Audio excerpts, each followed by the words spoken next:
What's up?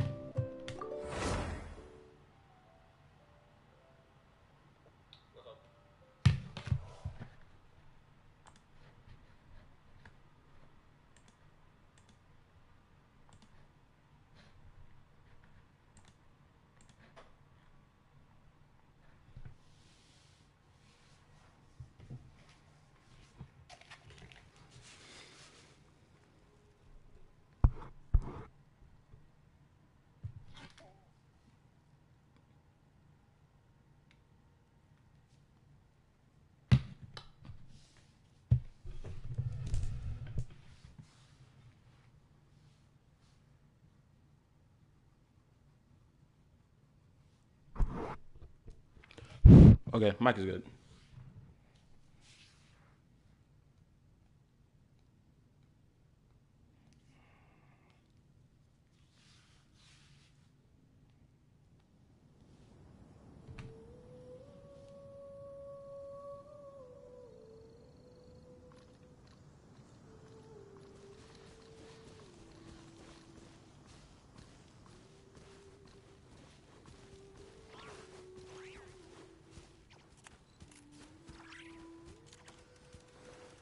What's up, Jed?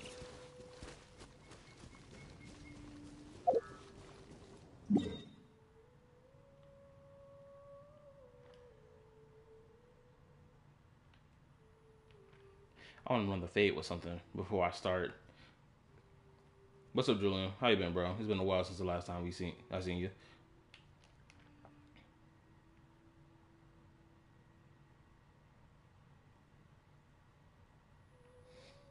I need to squabble with something. I want to fight something before I push forward, or just like get started with the stream in general. But anyway, for everybody watching the stream, how y'all doing, bro? Hopefully y'all had a good week this week, even though the week ain't over yet.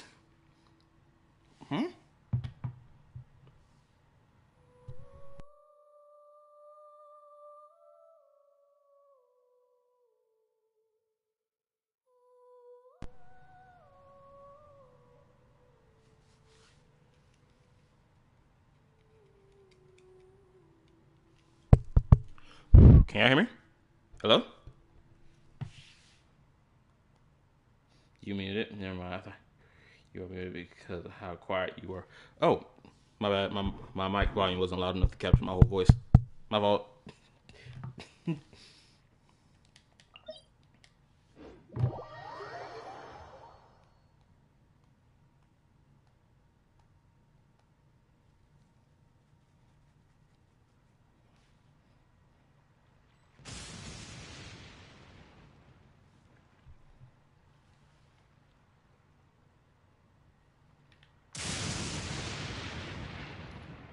I forgot. I cannot forget about one of the many aspects about Genshin Impact's world, is, or at least when it comes to like the open world, is that damn thunderstorms be striking like a mother effer, and you get hit by them. I'm doing alright, yes, babe. I'm doing alright, but today I have nothing to do. Did you pull for Yi Shangguang? Or no, I kind of forgot. No, I have not pulled for her yet. Like, deadass. I am legitly waiting for my next paycheck before I even think about pulling for the character. So within that time span, I'm going to hoard as much polychrome as possible. Right now, I got 55 pulls saved up. I just got to hoard a little more, then I'm dandy.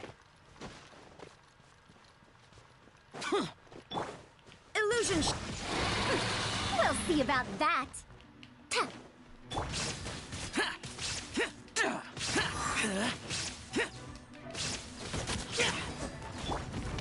Wibbly, that wasn't very nice. Oh. Give me that. Thank you. Dare to mess with me?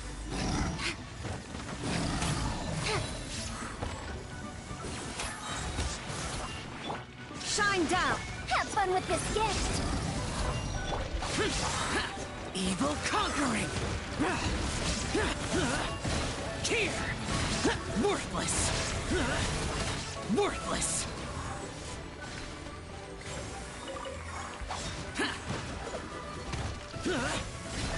Here.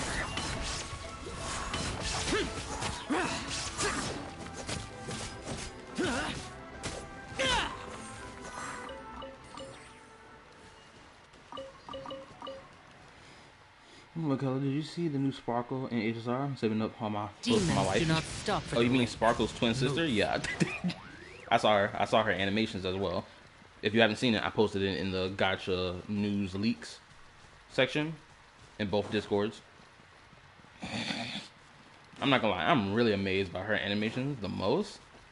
Cause like it's the most her animations I would say is like the most like, oh, this is them like really playing around with the animation for a character. Sparksy?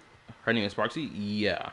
It's kind of hard to pronounce her name without knowing how I'm supposed to pronounce it. So I'm hopefully by the time we get to the 4.0 specials program, they'll tell us how we're supposed to pronounce this character's name. I got 89 pulls and I already have Yishun Wrong and her engine. I think I'm gonna get M1 Astra when she comes out. Not that big of a fan of the Angels of Delusion. Understandable, I get it. Personally, I've been waiting for the Angels of Delusion to finally come out. For one reason and one reason only. Actually, two reasons. First reason is because I really like the whole idol faction thing. Because they've been really pushing this whole idol singer stuff since Genshin. And it's been spreading to the rest of their games. And now it's present in Zenless now, finally. Well, technically it's the second time because Astro was the first. Right? Now, the hardcore reasons for why I'm glad that Angel of Delusion are finally out is because one is going to filter out players who deem it problematic for such characters to exist, despite the fact these characters have been existing since Genshin Impact, since Star Rail, and now. Like, if you're not willing to accept that this game has lolly characters in it at this point in time, and you're still bitching about it, it's time to just drop the game, in my opinion. That's how I feel about it. Too late for regrets. Which is, I know what, version... Floaty what is it? Floaty. 2.6 is going to do.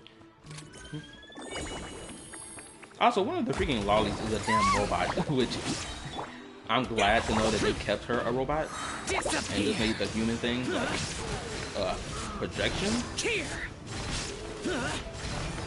Also, I saw the walk animation for I think her name Ira, right? It's the robot. Yeah, bro, the walk animation for the robot, because when you're in the open world with that character, she just in pure robot mode.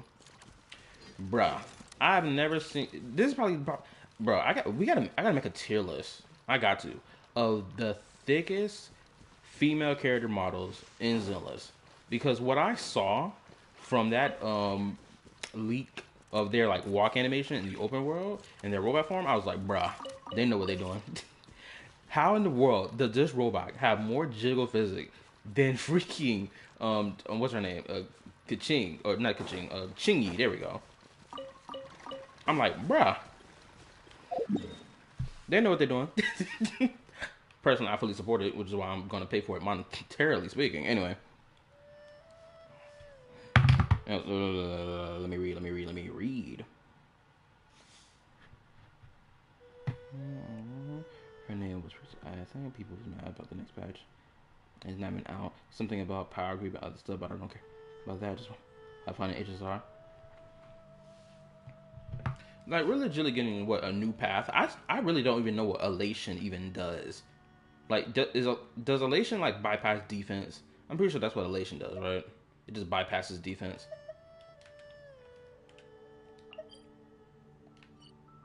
So let me teleport right here instead. Alright, let me read. Actually, if Yuzuha gets a rerun with the Angel of Delusion, I'm gonna go for her instead. I don't know why, but after not using Miyabi for months, I absolutely suck at using her now. Oh, what happened? Oh, were you focused on like rupture and attack teams for the past couple months? Is that the reason why you haven't, that you like kind of lost your touch with Miyabi? If so, understandable, because like the meta shifted, naturally speaking, right? It's to be expected. Meta shifts, time to change up what characters you're playing, and so on and so forth.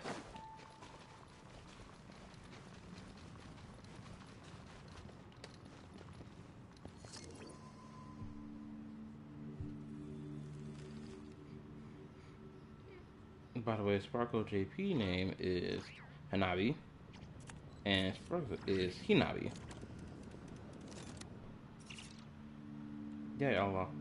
Yeah, I lost it with Miyabi after kept using Yishan and Yishan. Understandable. Oh, speaking of focusing on different teams, bruh, I am so glad my Soldier 11 got some love, my boy. Bruh, I was running around in like the Hollow, not Hollow Zero, but like in the Lemillion Hollow area. You know, with the new type of exploration stuff they have, right? I was fighting some miasma bosses with my new Soldier 11. Bro, I love what they did for my girl. I swear on everything. The whole parry attack thing she got going on, or like that slow-mo counter stuff, bruh, I freaking love it. And she does this hard-hitting move where she points the sword, like she holds the sword up, but she's pointing it down. But then she like digs it into the ground and stabs it up into the enemy, which is pretty freaking crazy. And I freaking love that. Now I'm like, I love the, oh, it's just like, as I'm sitting here talking about it, I love the new way of play when it comes to Soldier 11. Because before, Soldier 11 was pretty, like, meek. And what I mean by that is, like, her entire kit was based around you doing her basic attacks, right? And now they amplified the number of times that she's doing her basic attacks for her fire suppression. Meaning now you can just activate her fire suppression multiple times now, rather than, like, having to wait for the ult. Or wait till your EX skill is up. Useless. Shine down. Wibbly wobbly. Dare to mess with me? Gears of the storm. Boring.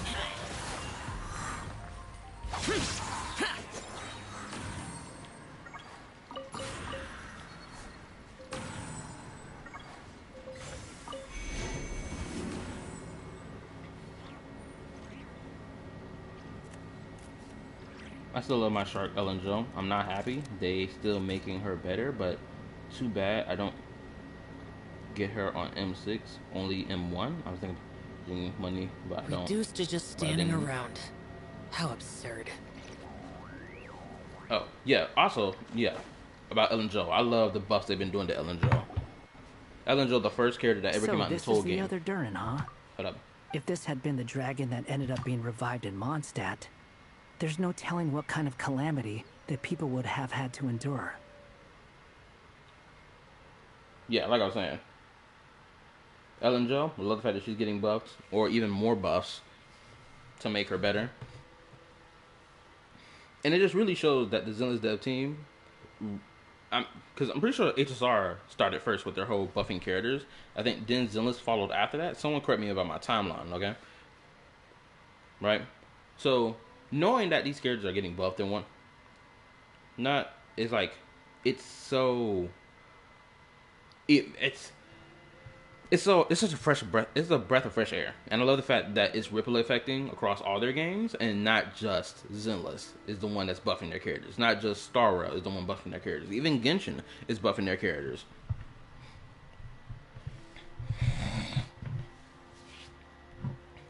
Right, the whole Hexeride buff thing that's been going on, and like, honestly, that's gonna be great in the future when it comes out to other characters.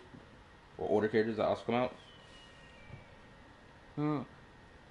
I dismantled a lot of A-rank engines to get Bernice engine and Eugene's engine. Also, I'm glad I'll never pull for theirs when those rerun.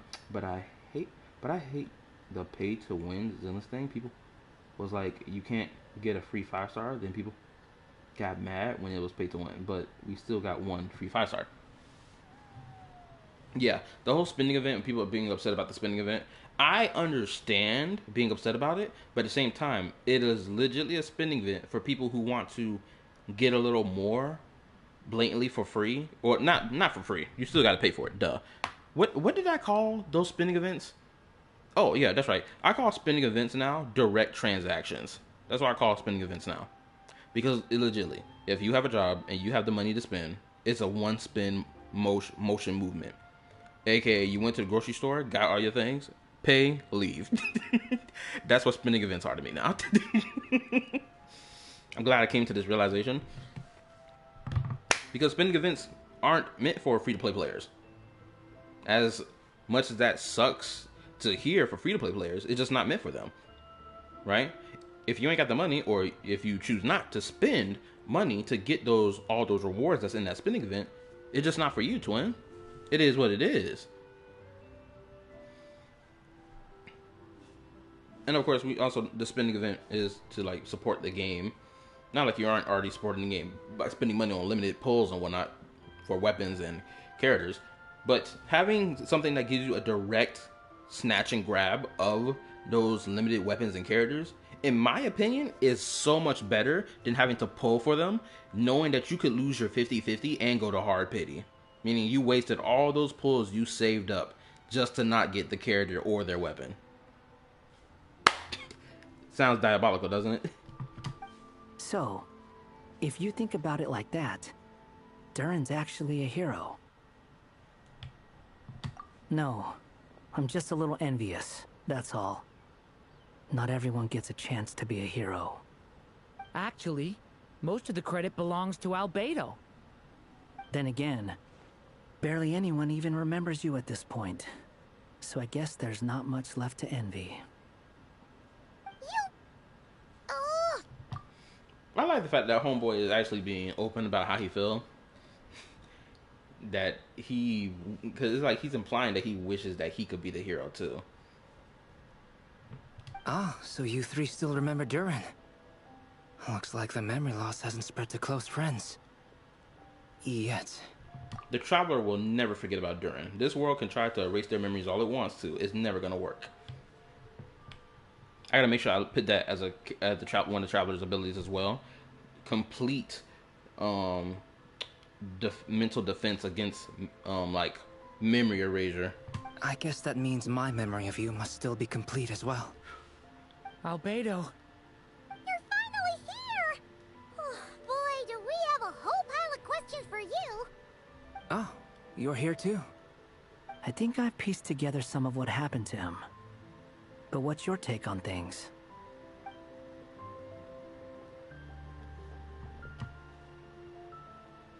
Master Jean filled me in on what happened, and I've got a few theories. But let's get on the same page first. Yeah, I know about the whole Pride Wind thing. And I'm gonna say this right now. I had watched a little bit of EO's video talking about Pride Wind and how they went about, changing the structure of their tier list when it came down to Zen list.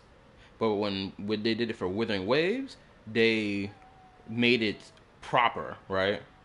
And I'm not gonna lie, even though this is pure speculation and me assuming with no real proof, I got this sneaking suspicion that nigga Saint Tontas has to have some type of hand in why it is that Zenless Zone Zero's Pride Wind tier list is the way that it is. Blatantly.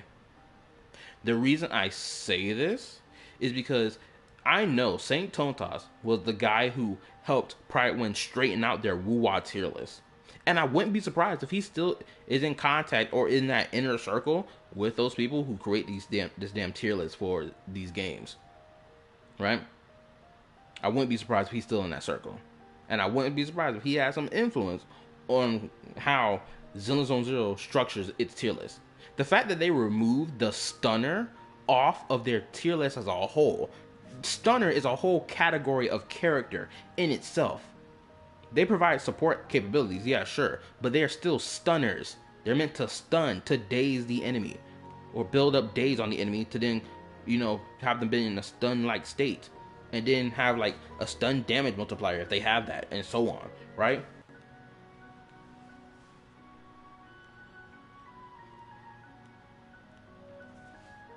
Oh no, let me read.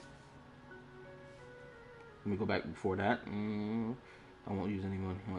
I'll use money on HSR, and most of the time it's like $5. I'll use for more than that. Do y'all got Yuzuha? If so, does her engine boost a lot, or does she not need hers like Astra?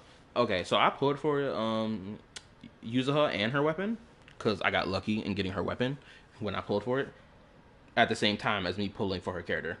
It was crazy. I was like, bro, this is the first time I got the character and his weapon. This is immaculate luck. Anywho, Yuzuha, I think the best thing about her weapon is just like the energy recharge substat, because like she really does need it, I think. And I think also her weapon gives like anomaly mastery, I believe, which I'm pretty sure that's what she needs as well. My bad. I have to like turn the game on just to look at it, but like I don't feel like doing that right now. So hopefully people in the stream right now can correct me about it. Okay. Lene Lord, every single DPS, every single sub DPS.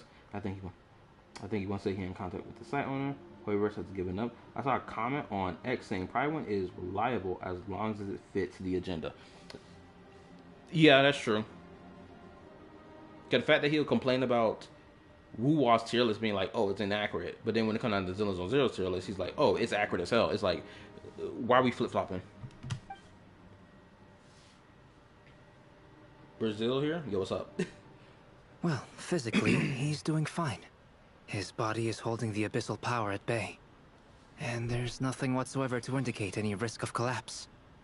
So, from an alchemy point of view, there's nothing wrong with him?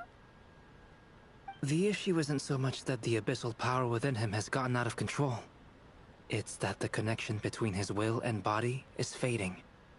If he ends up losing his conscious will, his body will fall back on its biological instincts. And that's when the abyssal power within it will take over. I feel like I missed something.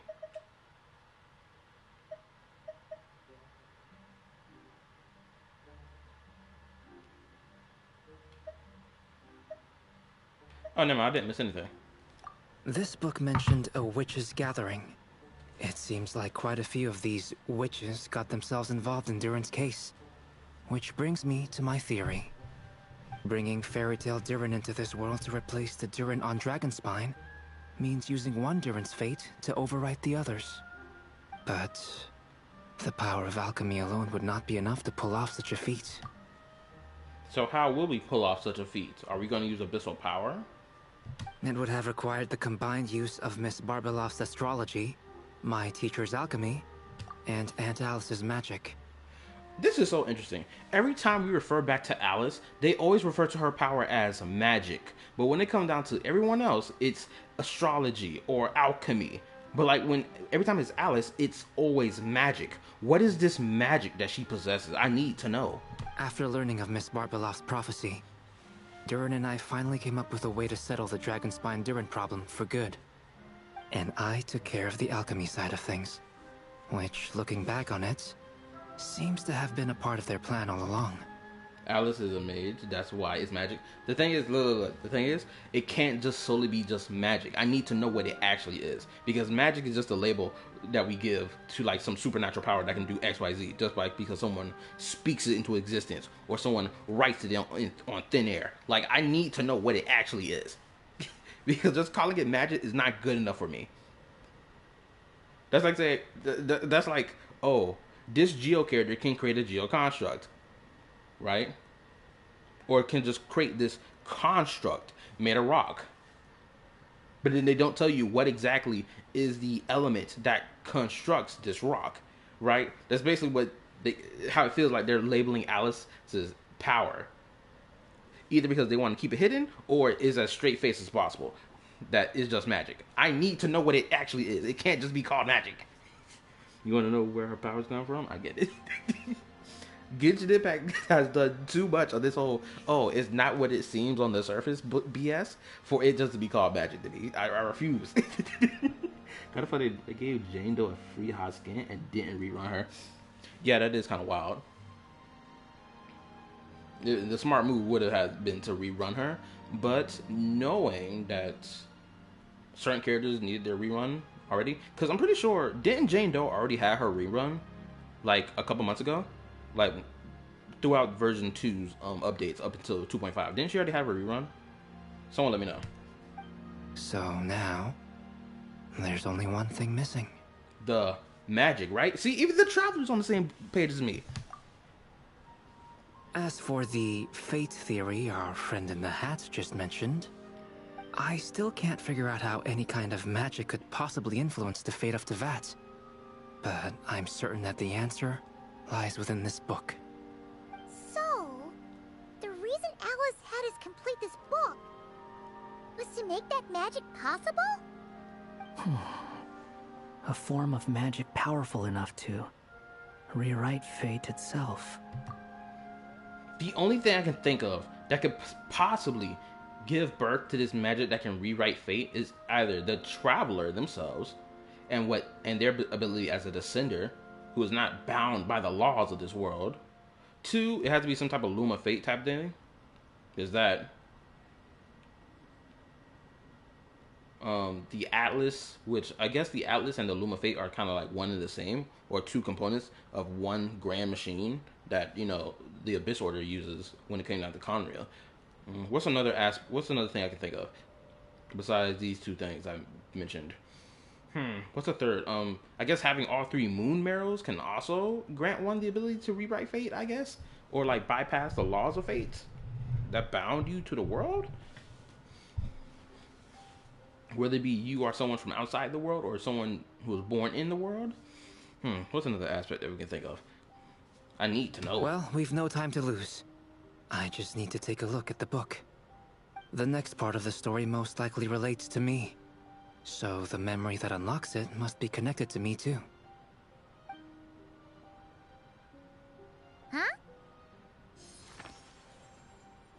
The giant tree was home to a broken branch, the shape of its splintered arm aligning perfectly with the branch that had burst forth from the castle walls. Okay, nice imagery that we're using right now. Me 1 month ago. Valu sucks me right after burnt out of 4 gotchas. Valu. Oh, you're talking about Valorant. Me a month ago, Valorant sucks me right now after burnt out of 4 gotchas. Valu is fun. I got to know the new elation mechanic is like lunar. It doesn't get affected by damage, but I don't get what's wrong with it. It brings back resistance shred and non-damage stat buffers. I know Ellen Jo got like 2 reruns after her buff in the last few months, but I don't think Jane Doe did. Join yourself to that broken bough, for there you may take root at last, and henceforth bask in the sun and rain of the world beyond the castle. But first, fetch the stickiest clay and let it bind the scar of the break. I see.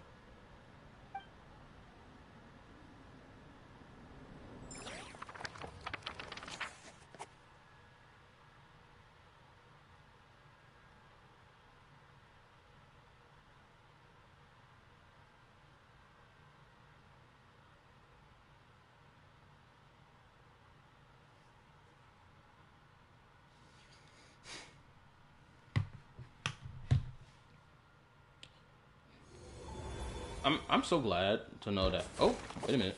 Solution bestowed by the Sage Witch. Guided by the breeze, the little dragon arrived at an alchemist's workshop. There he was greeted by a clay figure, a child molded by the Sage Witch's hands. Though gentle in appearance, he had inherited his mother's cold, sharp wisdom. And he was determined to avert the calamity the evil dragon would bring, and so was his helper, none other than the little dragon himself. Peace.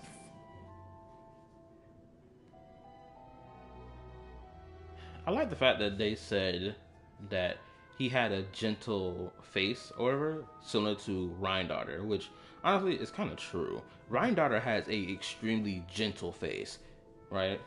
But like this chick is cold and calculated.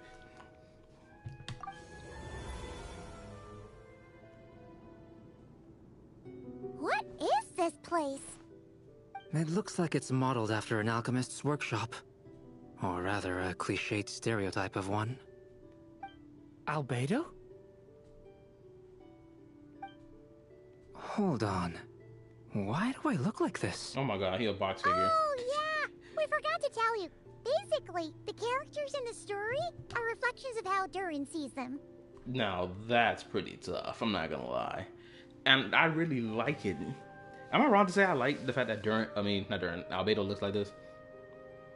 Because even these figures, these box figures that they showed back in Simulanka, they could also be used for good storytelling as well. People think Elation will be only OP when you get other Elation characters on the team, but I don't think so. I think we just gotta simply wait and see and how it goes in practice. Right? The only reason, like, people jump into the conclusion that, oh, Elation characters need to be with Elation characters in order to do more damage. They're jumping the gun to immediately assume that purely on the basis of, one, people tend to forget that Super Break exists, right? Super Break has a path. It is a play style, but like you have characters of different paths coming together to form Super Break. Same thing goes with like what you call it, advanced forward teams. I don't really know what they call advanced forward teams. I just call them advanced forward. Even them, they got characters from all type of paths that come together to make up those make up that team. Nihility, on the other hand, Nihility like wants Nihility characters on the team. Blankly. Now, if Elation's gonna be like that, it is what it is. Right? However, if it's not gonna be like that, and people are just assuming it because of the fact that they're releasing 2 Elation characters on the same update, it's like, bro, what are we doing here?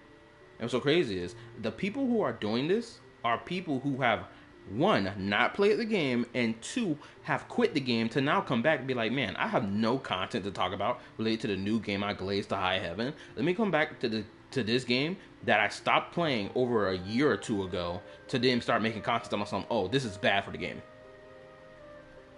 Huh? My girl, you wasn't even here playing the game for the last 2 years to be talking about what's bad for the game. Stop it. Anywho, Columbina character teaser's out. Nice. I'll probably react to that after the stream, since I'm not going anywhere tomorrow except for preparing to go out of town. At least you're still human-shaped? Well, since Cat Guy has taken on a different appearance too, that must mean the 2 of us are both characters in the story. But you, Paimon, and Durin haven't changed at all. You must be special figures in some way. Yeah, and you are a Lego Ninjago character, if I've ever seen one. I'd like to know more about that too. But seeing as none of them can explain it, let's just concentrate on moving the plot forward. Oh, I'm referring to Captain Cabinets. Now, I'm not entirely sure that she hasn't played the game in 2 years, but I know damn well she wasn't making no content about that game since like 2023 or something, or like 2024. It's been a while since I saw her ever talk about that game or even play it when it comes down to her YouTube channel. Now, when it comes down to Twitch, could be different, right? But I'm only going based off her YouTube, and I haven't seen nothing related to Star Rail content at all for an entire year of version 3.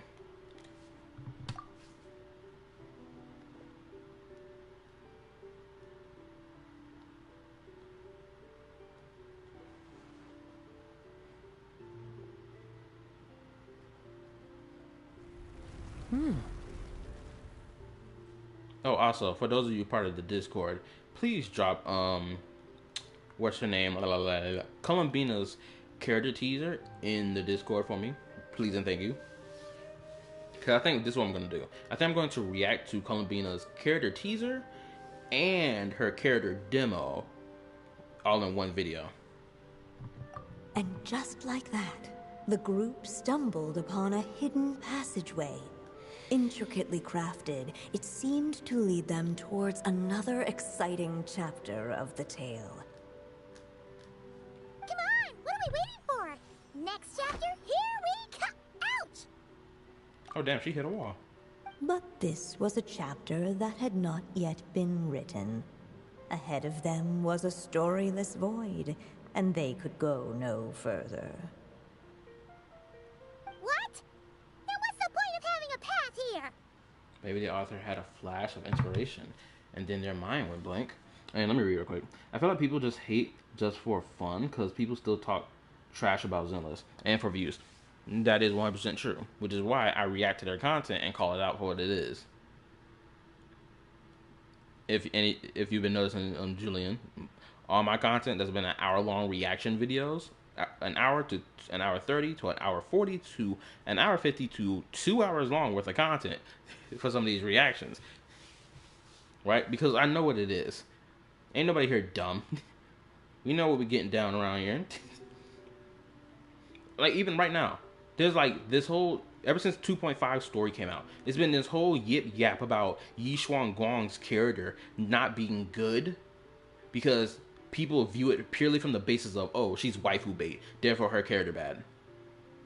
Some people even tried to make illogical arguments, being like, oh, Yi Guang is only special because of her sword. Mind you, don't give me no spoilers about the 2.5 story. I still have not played it. If you've seen my live stream history, I plan to play it next week, along with version 3.0 story for Wuwa. People are like, she's not special without that sword. And then it's like, you really want to make that argument? Because they're like, oh, she's not special without her sword. But then they'll be like, oh, Miyabi and Yishin Shifu are special compared to her because they worked hard, despite the fact they too are in possession of unique special tools, arts, weaponry. Like, what are we talking about here? To sit here and be like, oh, she's nothing without that sword, the same applies to Miyabi, the same applies to Yishin Shifu. Without their special unique tools that they have, they're nothing without that. Miyabi's biggest trademark is her sword, for crying out loud. Yishin Shifu, her biggest trademark is her etheric ink. And guess what? Yi Guang, her biggest trademark is that damn sword in a suitcase. Sounds like a pretty bad habit for a writer.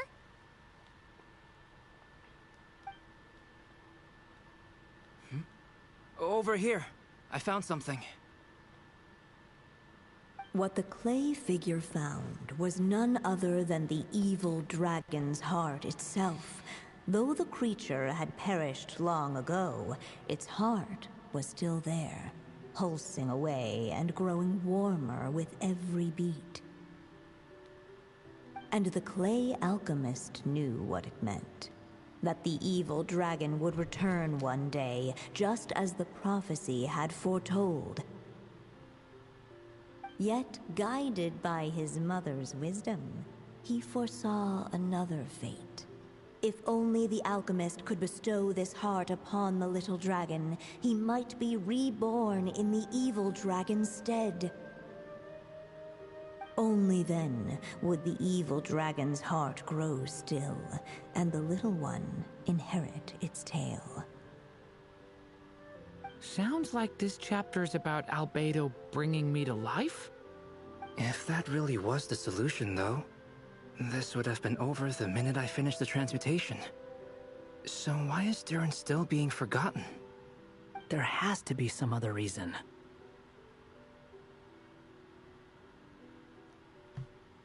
There's still places that we could check. Yeah, I'd like to explore the area a bit more.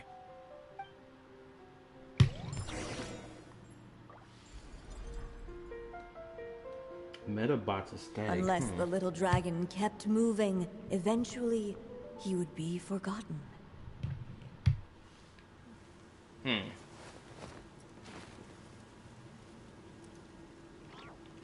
I know I have the flip back feature, so let's see what happens if I destroy the heart. Do you think we could just destroy it? Why would you want to do that? Be it the calamity headed for Mondstadt or my inability to leave behind a story of my own, doesn't it all come down to the fact that this heart never truly died? What if, here in this story, we could finally destroy it? Oh damn, he done pulled his sword out. Also, his sword is awesome.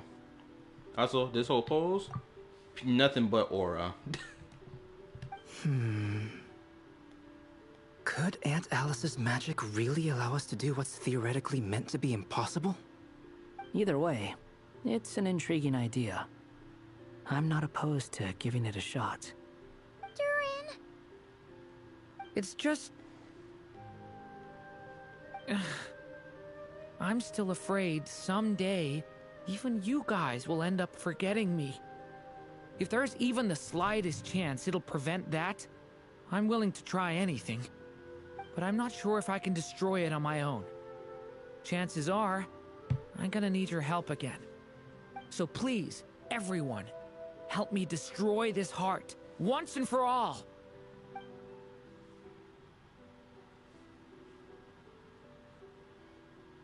Oh, so this is what metabots are. Okay, I understand why they was like, this person said this is a metabots reference with my community post related to the Angels of Delusion character. It most definitely is a metabots reference.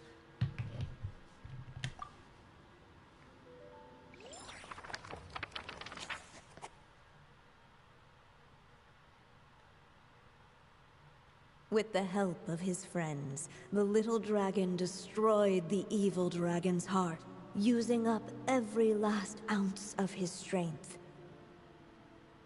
In his eyes, this would ensure that his story and his alone remained in the world beyond the castle's walls. But the evil dragon's heart was like a great tree with roots digging deep beneath the surface. Cutting off the branches did not kill it. No, it just made it impossible for a new branch to take their place. Also, isn't this the same place where we fought that dude called Skull? I don't know how to pronounce his full name. In Skirk's story quest? I'm pretty sure this is the same place, no? The gnarled roots retreated back into the frozen earth, biding their time for a chance to bud again. Cut off from their source, the rootless branches above the surface slowly withered away. The little dragon's story faded into nothingness, and in the world beyond the castle, only the evil dragon's tale endured. Who am I? Is this me? And so the story ended, with the little dragon fading from sight, leaving nothing but the evil dragon's shadow in his place. Oh no! That means Durin! What do we do now?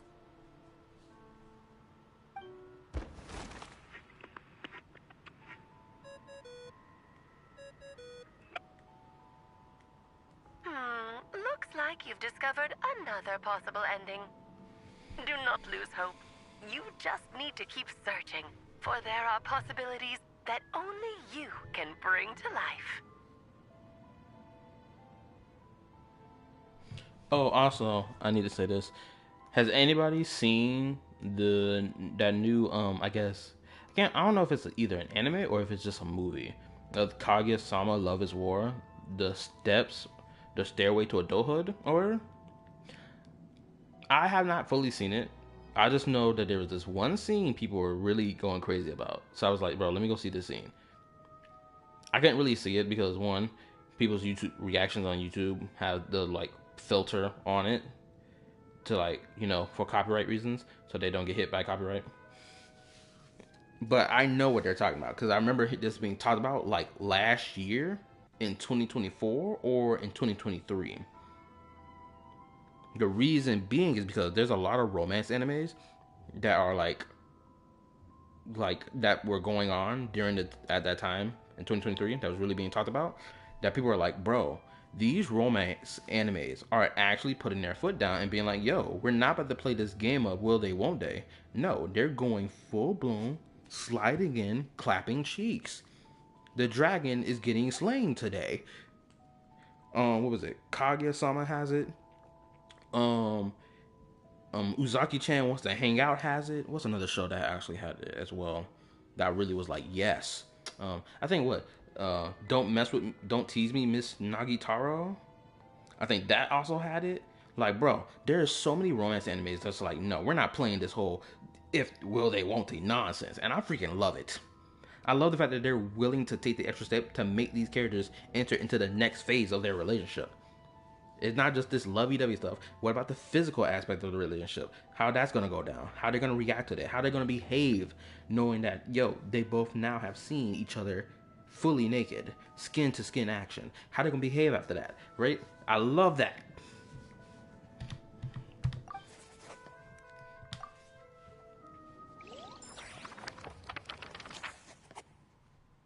And I'm not gonna lie, it puts every freaking harem anime to shame. I'm gonna say this right now. Unless the little dragon kept moving, eventually he would be forgotten.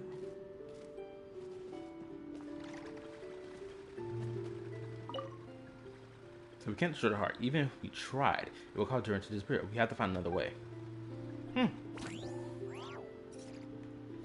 So we need to fuse with it.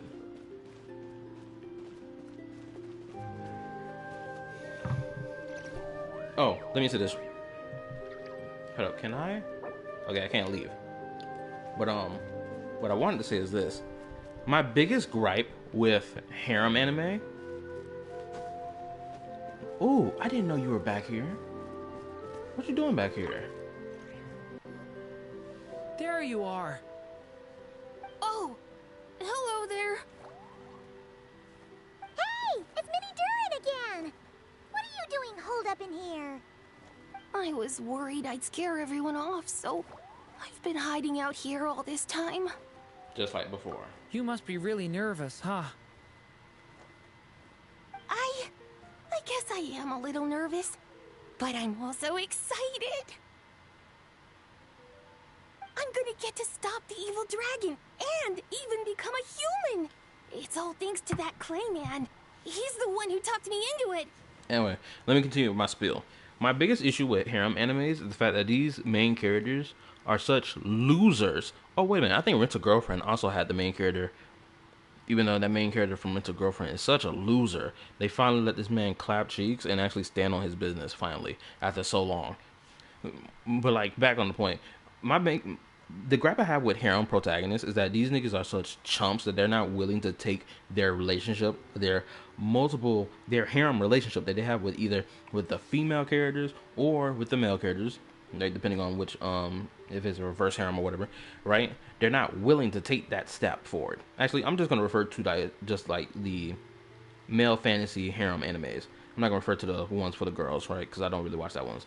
But for the ones for the guys, for us, you know, for the boys, bro, I hate the fact that they're unwilling to take that next step into those relationships.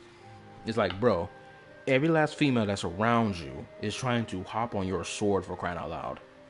And they've expressed it in great detail, explicitly, that this is what they want. They want to go into that physical side of the relationship. They want to get there, but you are such a chump that you're not willing to take it there. And it just feels, and it's like, I hate to sound like a feminist, but it feels like they just string these girls along. It's like, yeah, you love them. There's no doubt in your heart that you love them. I know you love them, but the fact that you're unwilling to take the relationship to that next level. It was crazy. It's not even on some, they're expressing that, I'm not ready to take it to that next level. They're not expressing that at all. They're just acting corny. When those moments come, they're just acting corny. They're having the usual, I'm flustered. I'm not going to, maybe we should just talk about this another day. Completely killing the mood and the vibe that was just built up just to act like a coward and walk out. And then just laughs, goofs, and funnies for the rest of the time moving forward. And it's like, bruh, come on. Are we freaking for real? These niggas are wilding. Every harem protagonist is put on fraud watch, with only a few exceptions. One exception being Issei Hyoda from High School DxD.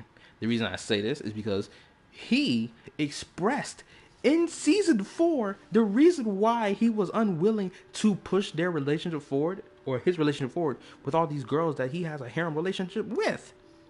The reason why he was unwilling to push it forward because he still was traumatized by what the first girl did to him.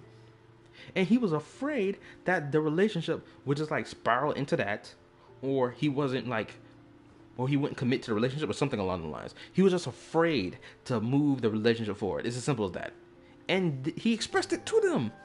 And they were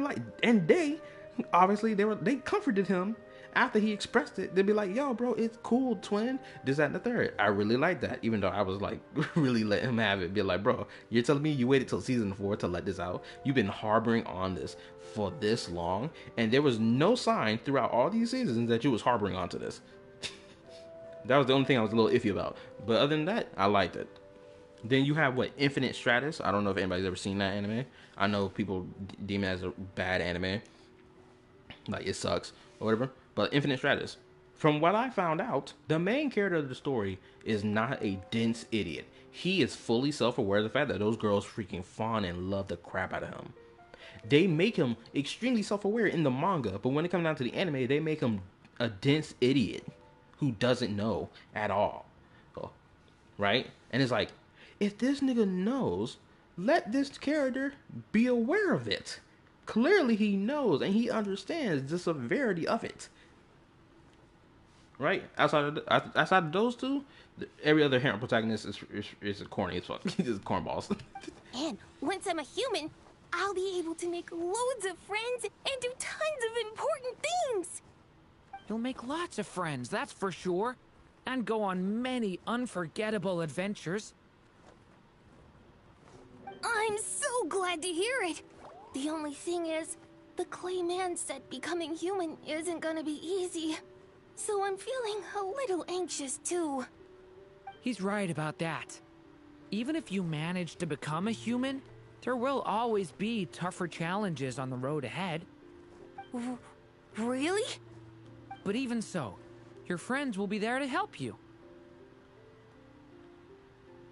Oh? Then I'm not afraid. Funny, isn't it?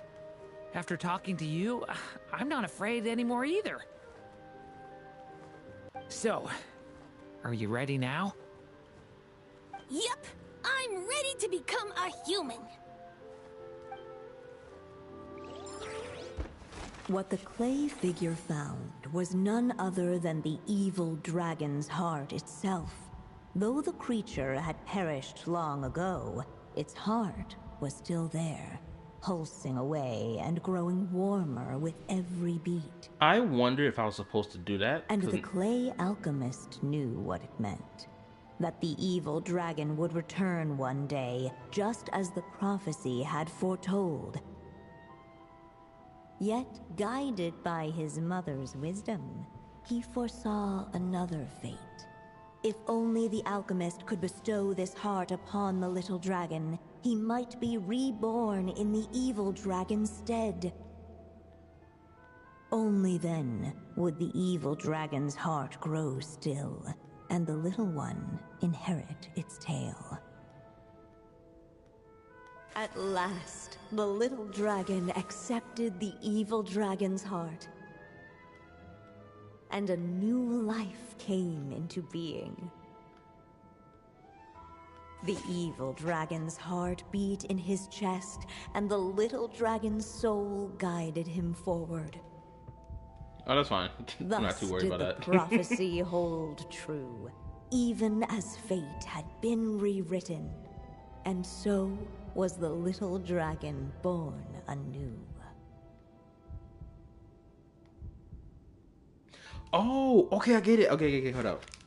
For my lore people, right, who are watching the stream right now, I just realized what the crap just happened.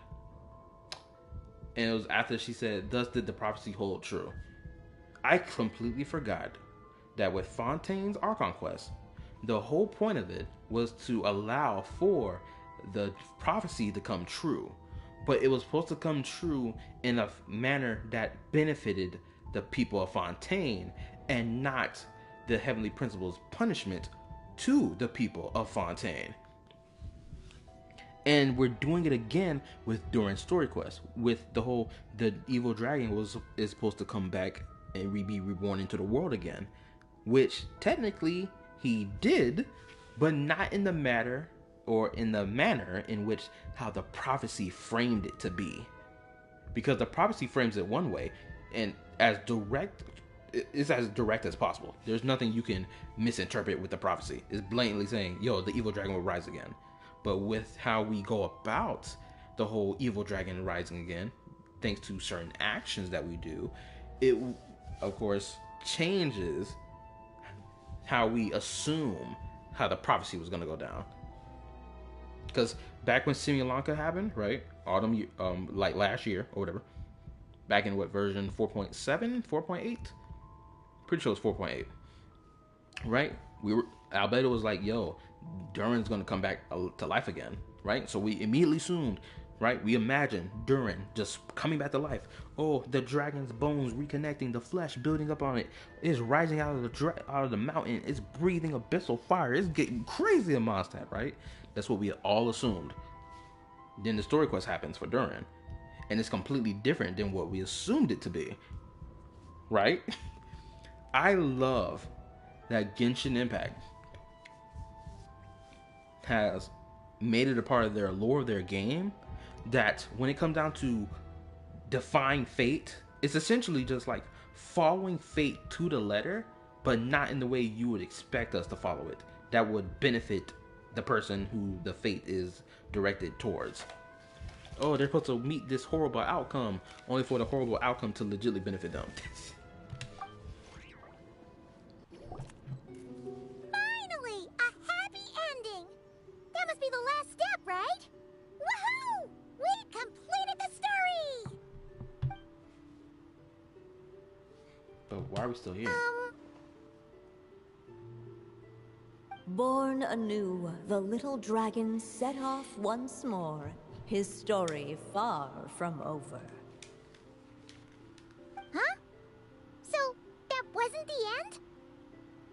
What comes next might be the most crucial part of all. The real last step. If fate really is as devious as they say, then I say, show us what you've got. Wow! You're all so serious all of a sudden. Durin,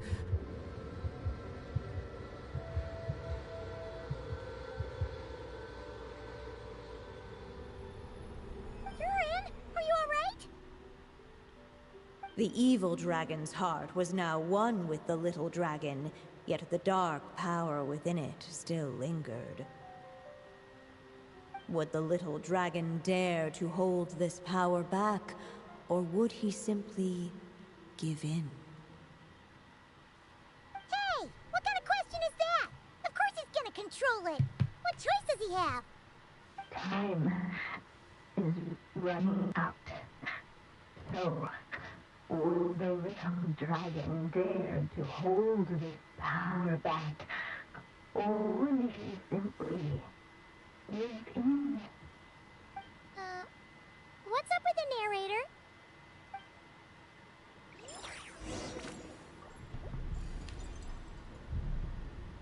Would he dare to hold this power back, or would he simply give in?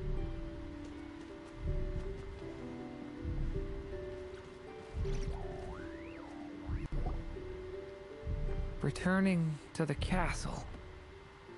I just never thought crossing over into a new world would create so much trouble. All I wanted was to make some friends. I'm starting to think I kind of miss being in Simulanka. You might look back on it with fondness, but if I were you, I wouldn't miss it. Why? Sometimes, moving on with your life comes at a cost. But that's better than going nowhere at all. You don't have to worry, Durin. No matter what problem you face, there will always be a solution. Okay. Sometimes I wish I could just go back and see it again.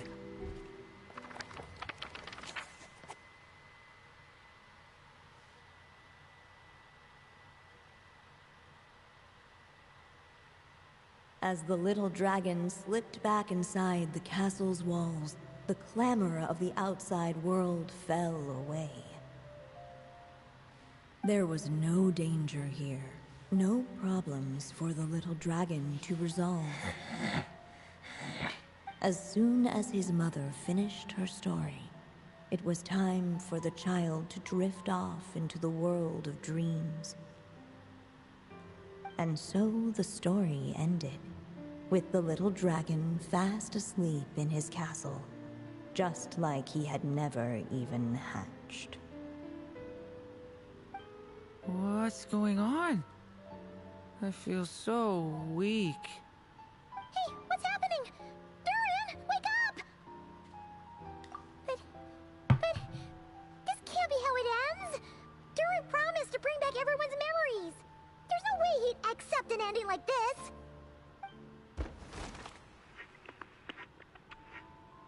What's your favorite anime? Honestly, I think my favorite anime is just Beyblade. Looks like you've discovered another possible ending. Do not lose hope. You just need to keep searching. Because Beyblade was like technically my first anime. Actually, no, wait a minute. Bring to life. Okay, it's between Beyblade and Inuyasha, actually.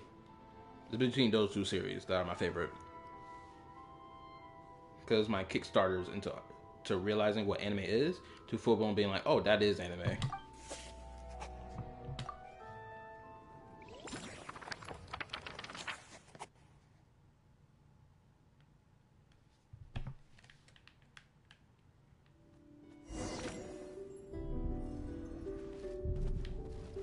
Alright, let's do the... Dare to hold this power map?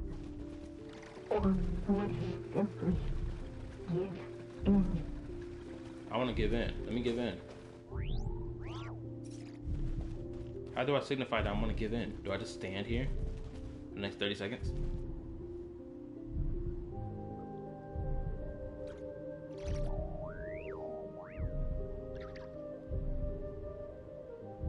I guess I'm supposed to just stand here.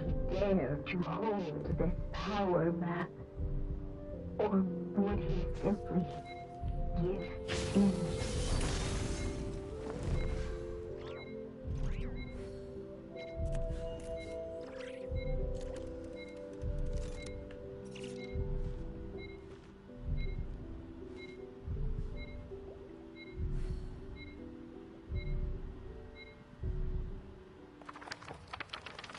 Oh.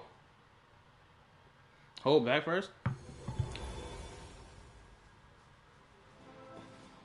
The little dragon was at an impasse, and the dark power within him surged like a tide. Unchecked, the darkness engulfed everything around it, including the little dragon's soul. The little dragon's story faded into nothingness, and in the world beyond the castle, only the evil dragon's tale endured. Is this me? That's why And them so fingers are the wicked. story ended with the little dragon. Them fingers, the way they fading from move, bro. sight, This look like he's trying to throw a leaving gang nothing sign but the with 3 evil fingers. dragon's It's crazy. shadow in his place.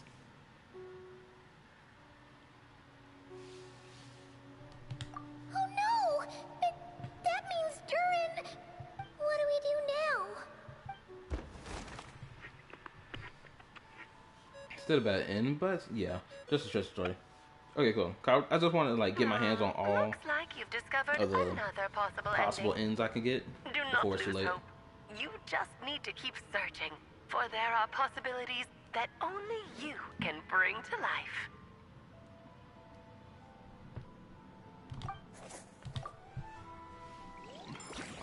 I also really like Records of Ragnarok, but people hate on it just because it kind of got bad animation. But that's a dumb reason to hate on anime.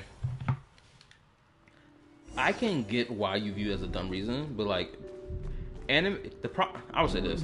Dare to hold this power I map? kind of blame like Demon Slayer, or rather, not Demon Slayer itself, but Funimation. Studios like Funimation have like pushed the boundary of animation to the nth degree, to the point of like people cannot accept the idea of anime having bad animation. It just can't. It just doesn't make sense to people anymore. Like, no, anime has to come out with good animation. If it doesn't have good animation, then it's not worth watching. The little dragon Right. and his companions. Blank. Blank again. Right? So, for example, One Punch Man Season 3. Prime example of a show that people really love the story of, but like it has bad animation. People are still willing to watch it, but their enjoyment of it isn't where they want it to be because of the fact that its animation is bad. And it's like noticeable. Huh? What's going on? Are we running out of ink? Once the ink runs out, is that the end of the story? I had a feeling this would happen. What's happening to the others? Now that the story's ink was spent, all that lay ahead were blank pages.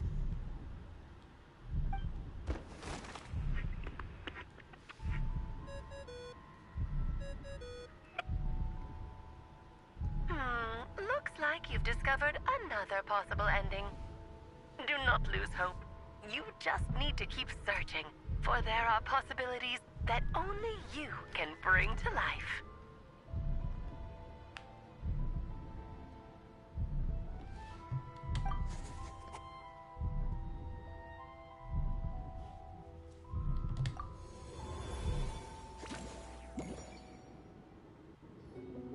What's going on here? Why isn't the story letting Durin just suppress the abyssal power? It keeps getting stuck.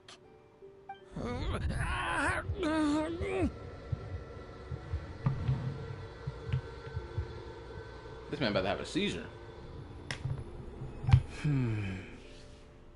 It seems the act of suppressing the power counts as an event in the story.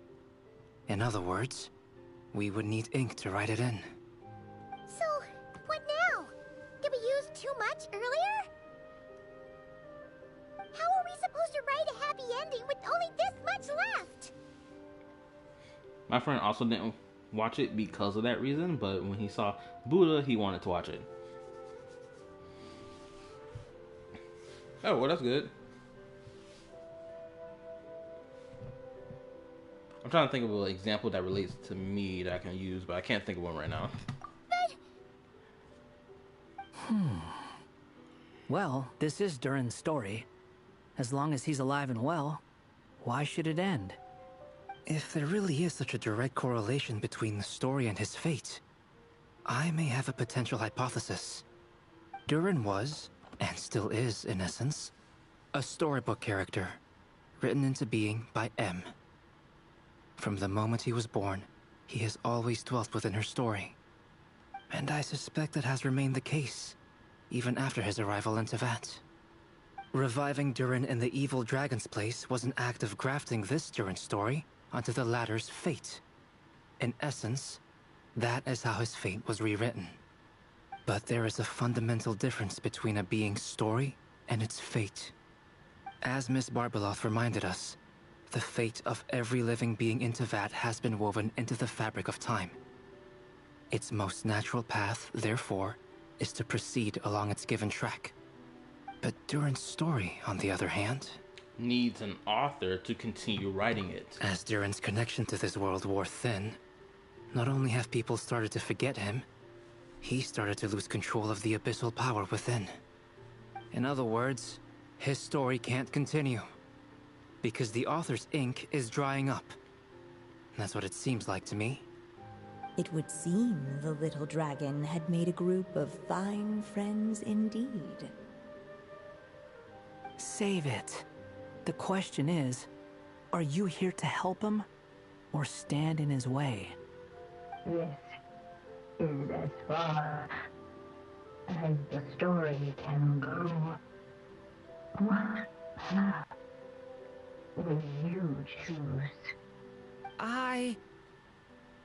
If the story ends now, Durin will just vanish. I suppose the final decision is up to me. It's hard to believe I never actually left my mother's story. If that's true, I'd like to go there and see for myself. By there, I take it you mean the blank pages of the unwritten chapter ahead? But we still don't even know how Alice's magic works. True. And I'm itching to know how it works. Also, for those of you watching the stream right now, please hit the like button. The support goes a long way. Thank you. Let's see. My bad, I'm checking something on my phone.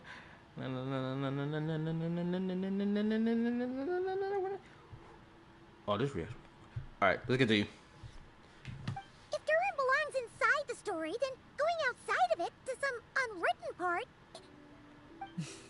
I'm not afraid. Then go for it. We'll be with you all the way. I second that. It would seem this is one answer you need to go seize for yourself. So be it. Whatever obstacles stand in your way, we'll tear them down together. Oh, he got his sword drawn and everything? Oh, yeah. Go handle your business, twin. Anyway, let me read. I think Buddha was one of my favorite characters from Record of Ragnarok. He's kind of funny, and some people say he is overpowered done right.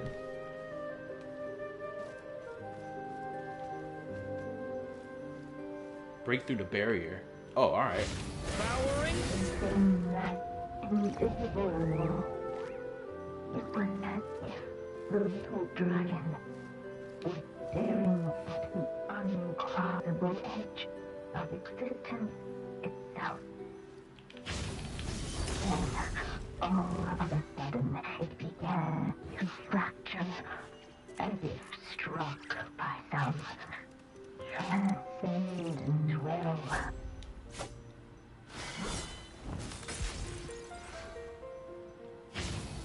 Powering claw. Gotta keep going.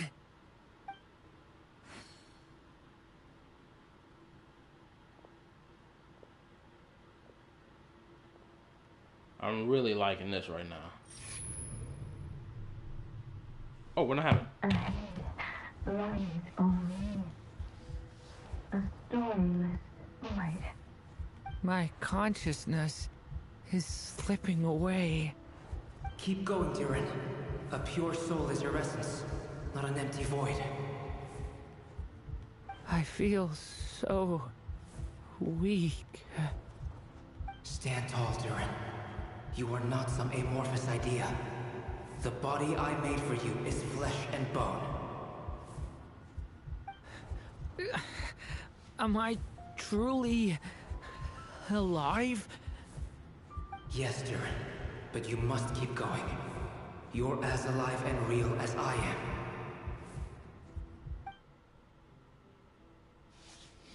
Oh man, I can't feel a connection. You're not alone in this world, Durin. At the very least, you have me. I can't remember anything. Who am I? Your name is Durin, and there are many who still remember it. My name is Durin. You're taking too long. Come on, Durin, run! In this world, fate waits for no one. Wait! Where am I meant to go? What am I supposed to do? Go. Make your wish come true, Durin. My wish?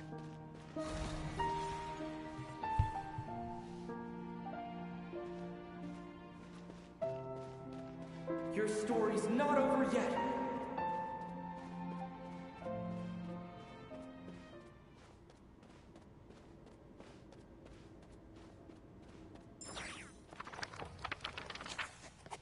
I really did enjoy that part.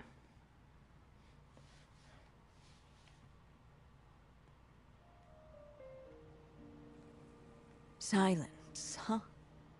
Have you nothing to say about my proposal? Anya. Let me get this straight. You want to graft your story onto this unfinished thread of fate, and in doing so, not only rewrite that fate, but allow the story to live on. I like the fact that her name is Anya. Very interesting. Quite the brilliant idea. Still, the story's survival depends entirely on whether the author keeps writing. Exactly. And the moment foretold by the prophecy is still centuries away. I see. I thought my own ignorance might be the problem. That I'd asked more of the noble science of alchemy than it could ever deliver.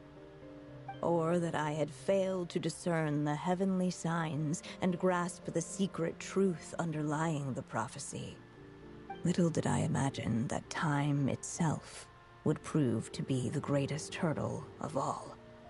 Well, my friend, this has been a most intriguing experiment. And from an academic perspective, at least, I don't think it was a bad proposal. Someday, the prophecy will come to pass. So remember, my friend, much like the stars themselves, there will always be something that transcends the test of time. And that's the traveler, baby. Yes. Or a transcendent being. or a transcendent will. AKA still goes back to the traveler though. Thank you, everyone. You've helped me so much already. But, Alice, I still have one final favor to ask of you. Will you lend me your magic one last time, just enough for me to keep his story alive until the prophecy is fulfilled? You mean you want me to extend your lifespan? No, not in that sense. As Rhindaughter once told me, the laws governing life and death are among the most unyielding in this world. I'm well aware of that. Whether it lasts a day or an age, the span of one's life is determined by fate alone. That's interesting. So, I mean, that makes sense, obviously, right? But I'm thinking about it on the idea of, like, expanding one's lifespan. It can only go as far as fate determines it's allowed to go. So that means if someone has a lifespan that's like 1,000 years, that means they're just going to live for 1,000 years. If it's 2,000, they're going to live for 2,000. If it's 3,000, they're going to live for 3,000. And more than likely, these people who have these extended lifespans don't even know how long they can live for. They just know they've been alive for like 500 years, and they don't know when their story is going to end. They just know that they're alive, and still more than likely will be alive in the future, right? So this is very interesting to know. If I tried to breach that law by force, I'm afraid I would lose what makes me human. This is not a path I want to go down. If I am to die, then I shall die a human. Interesting. Does this not sound like this is in direct conflict with Dottore? I ain't gonna lie, Dottore feels like he is willing to throw his humanity away in order to become this transcendent being, in order to get what he wants. Someone correct me if I'm wrong about that, but that's what Dottore feels like to me. In comparison to Anna, Anna's like, no, I'm not going to go down that path. I want to die human. Right? So, what is it that you want me to do? I would like you to send this pen of mine into the future. I see. Then perhaps there really is a way I can help. I could create a kind of story magic to take over the writing once you're gone. Oh, but for it to work, you would need to provide enough of your own words for it to learn from. How much? Oh, an immense amount. So much, in fact, that you would have to spend the rest of your life writing. And even then, I'm sorry to say, it would not last forever. So, oh my goodness gracious. So, essentially, it's meant to be like some automatic machine. Oh my goodness. So, essentially, Durin's storybook is meant to be like its own unique little Luma fate, where it'll just constantly continue writing Durin's story. Right? That's basically what it's supposed to be, right? Someone correct me if I'm wrong in my chat or in the comment section once I end this stream. But that's what it feels like to me. No matter how much you write, there is a limit to the number of words you can leave behind. But the world itself will never stop changing. Someday, perhaps, even your entire corpus will not be enough for the magic to continue describing this world. And when that happens, the story will end. So this world, is it referring to the storybook world? Or is it referring to Teyvat world? I'm going to assume she's referring to the storybook world.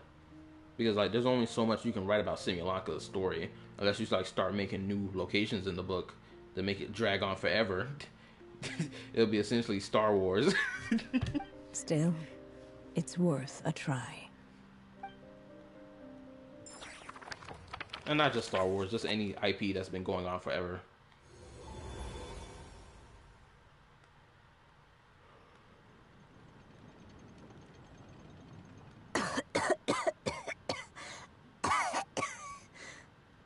Oh, my dear Anya. Even after all this time, you're still... Look at you. You should be enjoying your old age in peace and quiet. Especially now that things are finally returning to normal after that terrible calamity. Okay, so this has to be after the Conrian cataclysm.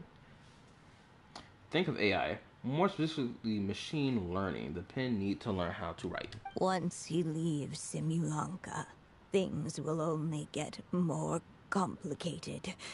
If his story is to continue, there needs to be more material for the magic to draw upon.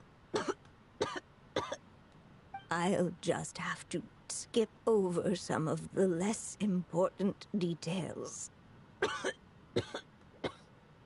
Anya, why do you insist on sending him out of the storybook world? Why must he face his fate in Teyvat? Why not just let him remain within the story? With my magic, even fate's curse could be undone and he could live happily ever after. It's interesting that Alice is having this stance about this situation, knowing that she has a daughter. Granted, Klee could have been born legitly like 6 years ago, for all we know. Right? So more than likely, at this point in time, Alice probably didn't give birth to Klee. Right? So she probably isn't a mother yet, so she doesn't understand. Right? But it's so interesting seeing her have this perspective, knowing her relationship with Klee, and how legitly she wants Klee to be this sweet summer child, just experiencing life, even in Teyvat. Because she could have just made a little spatial bubble with her magic to keep Klee safe and away from Teyvat's fate determining machine, right? I suppose. In fairy tales, all it takes is a heartfelt wish. And even a wooden puppet can turn himself into a real boy and live happily ever after. Pinocchio reference. That's just how fairy tales end, isn't it? But have you ever wondered what happens to the main character after the ever after? Nope, because no one really thinks about it, because we think the story ends there. Tell me, Alice, in your eyes, what would be a writer's greatest regret? To leave a story without an ending. Not a bad answer. It's true, many writers come to consider that their greatest regret. But I see things differently. Oh, yeah? My greatest regret is that every story I write has to come to an end in the first place. Interesting. I was wondering. I was kind of speculating this is the thought process you would go on. Because like, if you apply it to real life, it's like, yeah, right. The amount of people, especially young people around my age, who just lose their life over some of the most dumbest decisions possible, either because of their own decisions or because government officials want criminals to keep wandering the damn street after they've been convicted of more than 20 crimes, and they go out and kill people. It's like, bruh, this didn't need to go down like this. This blood is on your hand because of this. Or it's on their own hands. Right? Sometimes people ask God, why? Why did this have to happen? Why couldn't their story continue? Some people be like, the answer is because God called them home. Simple as that. Shoot, I kind of felt that way about my grandma when she passed away. I was like, why couldn't she just stick around for a little longer? But you know, God called her home. As simple as that. Anya. No matter how brilliantly a character shines, the moment their story ends, their potential is lost forever. Oh, let me read. Let me read. Yes, I don't know when this is on time. I agree this might be before Klee was born. I don't know why, but Genshin always makes me cry when the story really is hard, like this scene. Even if the scenes aren't as good as in Wuwa or Zenless. I agree. And it's not even because of the scene. It's simply because of the fact of the writing is immaculate. And I remember, I think there was a video I came across I think it may have been an EO video or a different video entirely, where this YouTuber talked about how. Oh wait, it was Rini. It was the YouTuber called Rini, the dude who makes like woo-wah content. That people deem him as a really good woo-wah CC because he's not on this whole woo-wah better Genshin trash nonsense, right? So I watched his video talking about the 3.3 story of Star Rail. Granted, I only watched about half of the video or like 1/3 of the video because I really wanted to like do a reaction to it. It's in my recommended reaction channel on my Discord. But he had said, this is what he said. He was like, if the storytelling or storytelling method that they were using was bad, but the writing for the scene was good, or just the writing for these characters were good in general, the storytelling and how they went about it doesn't matter in the grand scheme of everything, because the writing for the characters, the writing for the story was good off rip. It flushed out characters, it flushed out their relationships, it flushed out their character arcs, and so on and so forth. That's why, even if a story has bad storytelling, guess what? As long as the writing is immaculate, who cares? Right? And I think Genshin Impact fits this bill entirely. I do. Is Genshin Impact storytelling the greatest thing since sliced bread? Of course not. But the writing is immaculate. 99.9% of the time, Genshin Impact story is the writing for their stories and their characters are immaculate. We have this 1% exception though when it comes down to characters like Mavuika. Mavuika's character writing was kind of like all over the place for what they were trying to go about with her. Honestly, there's such easy ways to fix Mavuika's character writing that I don't understand how in the world they dropped the ball on it so hard. But you get the point I'm making, right? So now thanks to that, thanks to Rini or Rene, I don't know how to pronounce his YouTube name. But thanks to that perspective he gave, I now look at Genshin Impact a little bit differently. Or rather, this criticism of Genshin Impact having bad storytelling, I look at it from a different lens now. Because the storytelling can be bad, but that doesn't mean the character writing is bad. That doesn't mean the plot is bad. It doesn't mean the character interactions are bad. For them, the story itself becomes an inescapable fate. And I also think this as well. I think when people sit here and say that Genshin has bad storytelling, they conflate it with bad writing across the board for everything.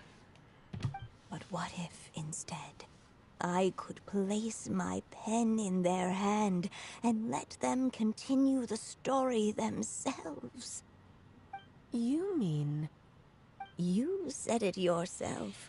I can only leave so many words behind. Even with your magic, the idea that I could keep the story going until the prophecy comes to pass is wishful thinking at best. But I've found a way to use your magic to transform some of my finished stories into a special kind of ink. This ink is a magical medium he can use to complete the story the way he wants to. For what is storytelling but another kind of magic? And if he can experience the whole tale himself while leaving behind his own wishes and aspirations, even once he reaches the chapter where I stopped, he'll still be able to carry the story forward on his own. See, what Julian just said is exactly what I was talking about, right? People have been conflating bad storytelling with bad writing. That's what people have been doing. Or rather, they've been painting the whole bad storytelling narrative as if everything in the story for either Genshin or Star Rail or Zenless is bad across the board, which is not true. Because story presentation is different from the writing of the story. It's completely different from each other.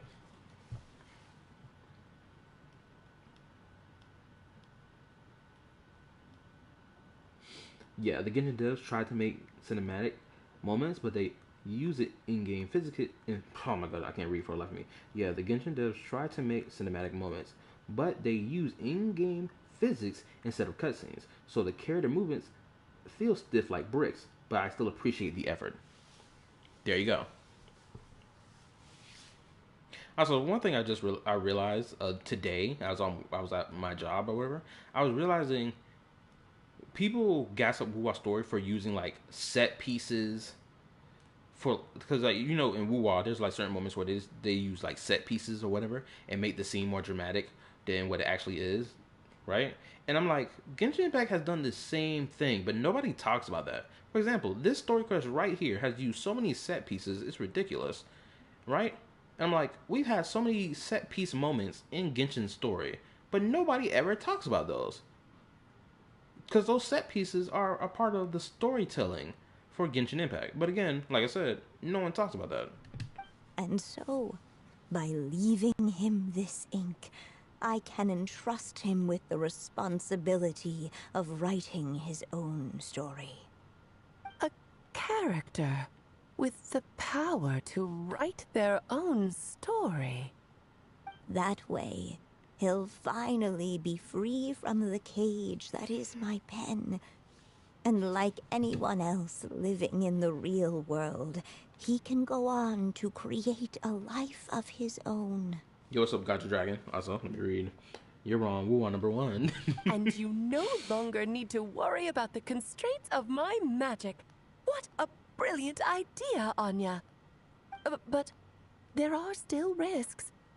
First of all, once he arrives in Teyvat, he'll have to rely entirely on the story you left him to maintain his connection to that world. As you gradually hand over creative control, that connection will grow weaker, and at some point, he might lose it altogether. But at the same time, he'll also have the chance to forge that connection for himself. The issue is, this method taps into too many of Teyvat's core secrets. Any overt hints you try to leave will be erased in no time. In fact, it'd be hard for you to leave anything at all to guide them. Bruh, what? Her leaving any hints that are too directly related to the core secrets of Teyvat will be erased? So even in a fictional story, you can't even write anything that alludes to the secrets of Teyvat without it being erased? Especially in this case. That means you'd have to make it so extremely vague, so extremely cryptic, so extremely obtuse for it to even be bypassed by the detection system, or which is essentially probably Irminsul, or the Heavenly Principles has some system up in Celestia that detects anything about like the secrets being spewed, and it just immediately starts erasing it. We still have the story itself, though. I can use that to show them the way. Also, I'm pretty sure Anya has like, I don't know what that symbol is on her hat, but it looks like a moon symbol or something. Maybe I'm tripping. And also, something else I realized. Could anyone from the Hexen Circle could have predicted the arrival of the Traveler playing a role in this whole event with Durin's story? I don't think they could have. Granted, knowing that Reindarter was here, that means the Conrad Cataclysm already happened. Or, oh wow, now I'm thinking about it. It seems like Reindarter knew Anya and Alice and the rest of the squad before the Conrian Cataclysm. Seeing as the moment this whole scene started, they talked about the Cataclysm, or what had happened after the Cataclysm finally being over or whatever, right? So she knew of them. She knew she was a part of the Hexen Circle before the Cataclysm. So I wonder if she would have predicted that the Traveler or the Abyss sibling would have been here for Durin's story, or they probably just never thought of the idea.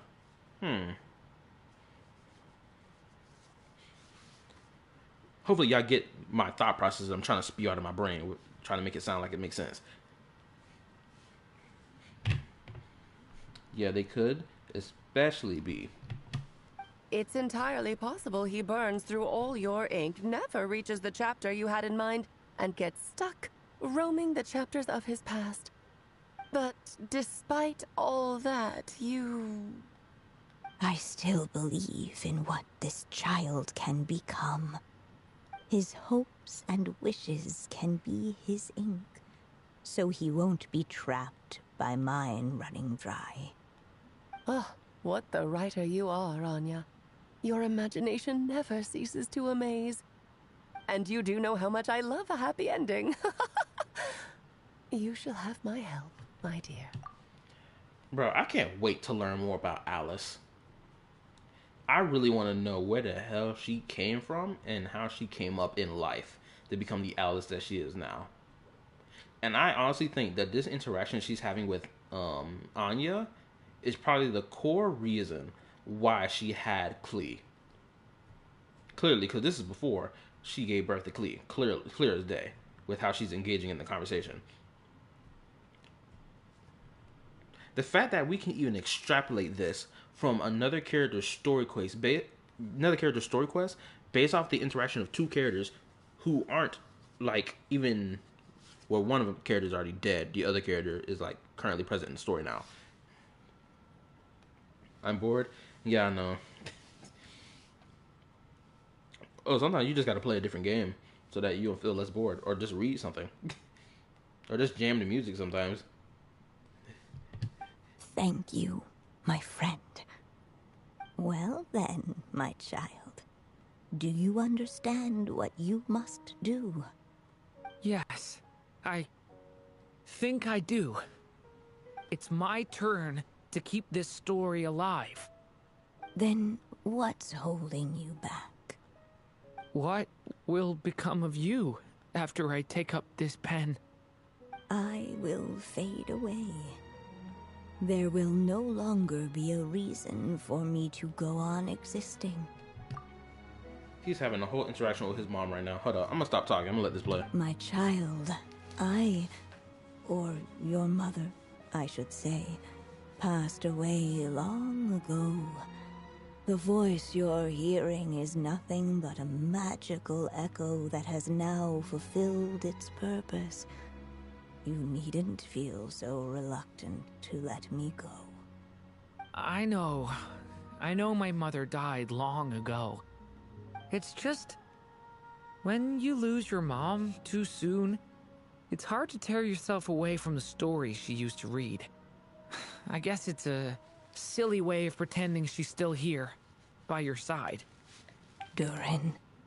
But after coming to this world and traveling it with my friends, facing all kinds of enemies together, I suddenly realized I couldn't just sit around listening to my mother's stories because I'd found a new purpose in life. Maybe this is just what growing up feels like. With all my new friends waiting, it's time I finally set aside my mother's storybook. I'm ready to grow up now, Mom.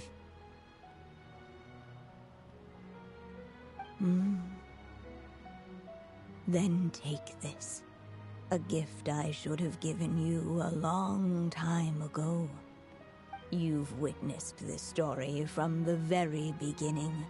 Made your wishes, offered your blessings, and even wrote your choices into its pages. From here on out, this pen is yours. Now I ask of you, the other pillar of this story, as both its reader and its witness. Will you turn the page so the next chapter can begin? Oh, so she was talking to us this time. Okay, neat. Time to turn this page. Flip that page, twin. Yo, I ain't gonna lie. Durin story quest has gotta be one of the best story quests in the game. Like, legit top 10. Fate. Suddenly, and without warning, the powers of darkness struck. The question was, could the little dragon prevail? Alas, it was here that the story witch's tale had to end. But Durin's tale, on the other hand, had only just begun. Stepping into his mother's memories, he picked up her pen. and so the story that was ending began anew. He had made up his mind to challenge the fate that barred the way ahead.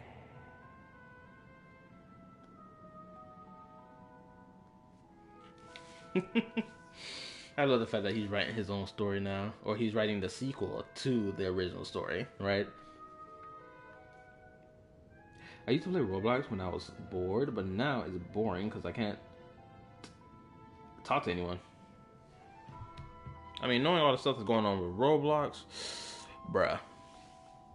At this point, you might as well just drop the whole game.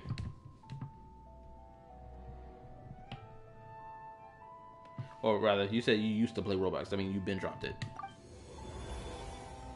Looks like this is the final step. A chance to strike back at fate? Now that's not something that comes knocking every day.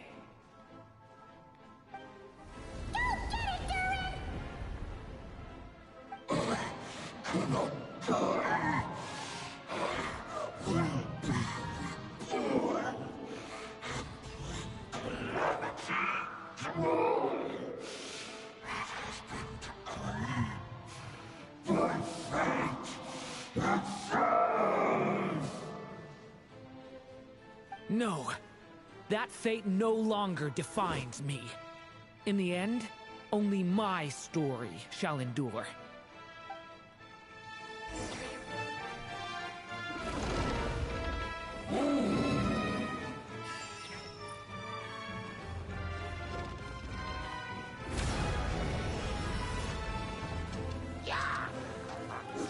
Leave it to me! Stop that!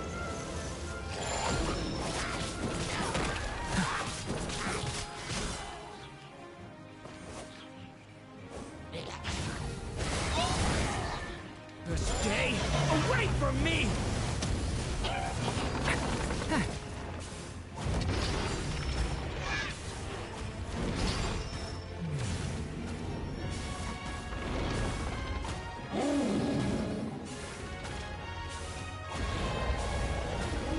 No dodging this one.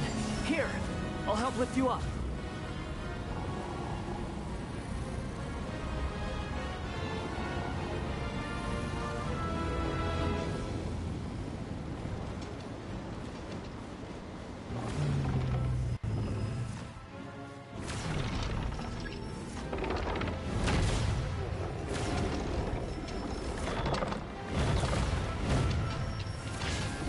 Devouring claw!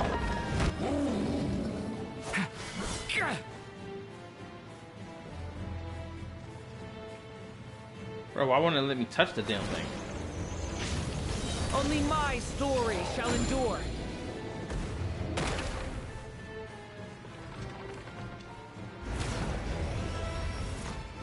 Decay! New life!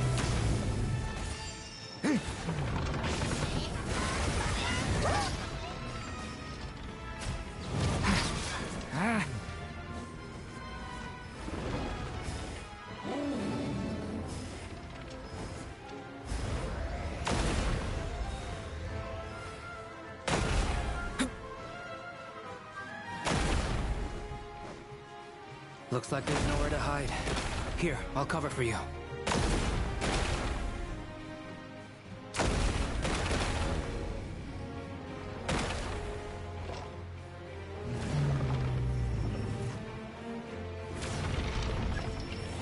Watch! This time, the light prevails!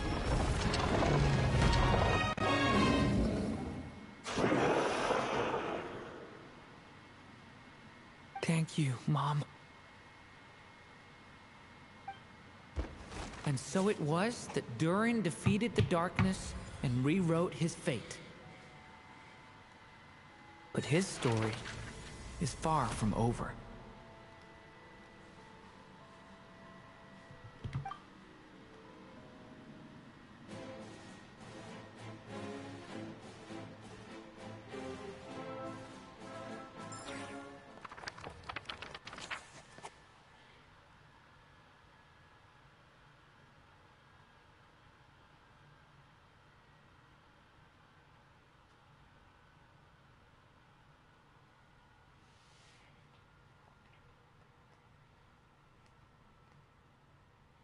Okay, I see.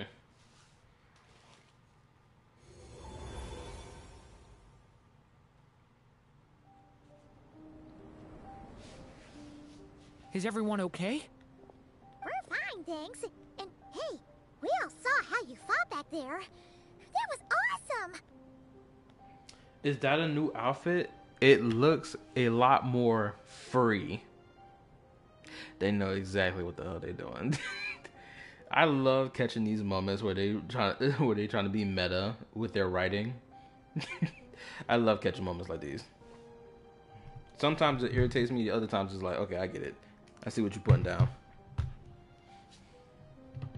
I have to admit, I do feel like something in me has changed.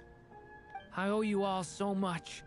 Without your help, I don't know if I could have ever made it this far. I'm gonna say it right now. If they tried to monetize Durin's like ascension skin, people would have been like, bruh, this skin ain't worth spending $20 for this. Right? Because it's only like small, minor detail changes. But I'm glad they gave it for free. Just a shame I could only help out from the sidelines. Like I said before, it's not every day that you get to put fate in its place. Well, I'm sure you'll hear it someday. Hear what? The chance to strike back at fate knocking at your door. Yeah, maybe someday. Allow me to just check one thing.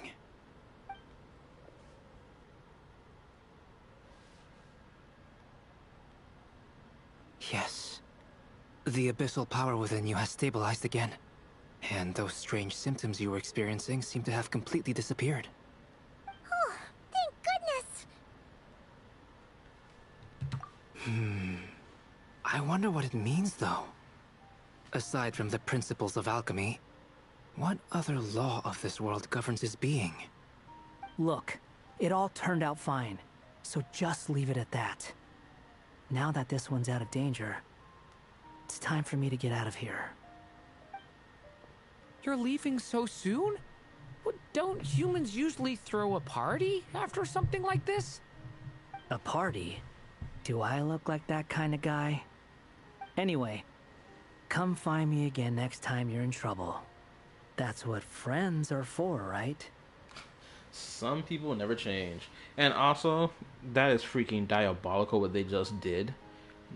Albedo asked a genuine question. What other law governs Durin's existence to allow for him to even exist as he is now? Right? And it's like, oh, we're not going to talk about that right now. Actually, we're going to leave. It's like, bro, what? In a way, though, he is right. This is Durin's moment to celebrate. Not the time for academic discussions. Bruh, come on. Hey, I don't blame you for asking. And honestly, I'd be perfectly happy to talk about it. It's just, I wouldn't even know where to start. It's all right. I'm sure we'll get a chance at some point. After all, your story's only just begun. All right then. Traveler and Paimon, we'll part ways here. Given the extraordinary nature of the things we witnessed today, I need to make sure it's all recorded properly.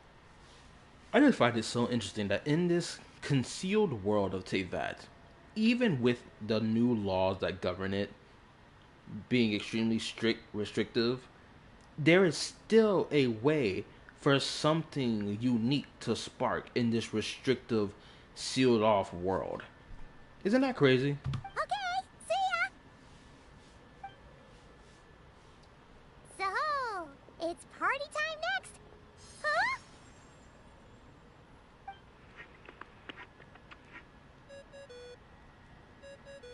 Congratulations on completing your mission. Now then, as per our agreement, it's about time you returned that book. She must have known the moment we finished. Just like she said she would. I've heard dressing appropriately is a must for socializing.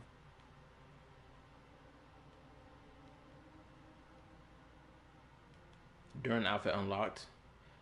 Toward the distant horizon.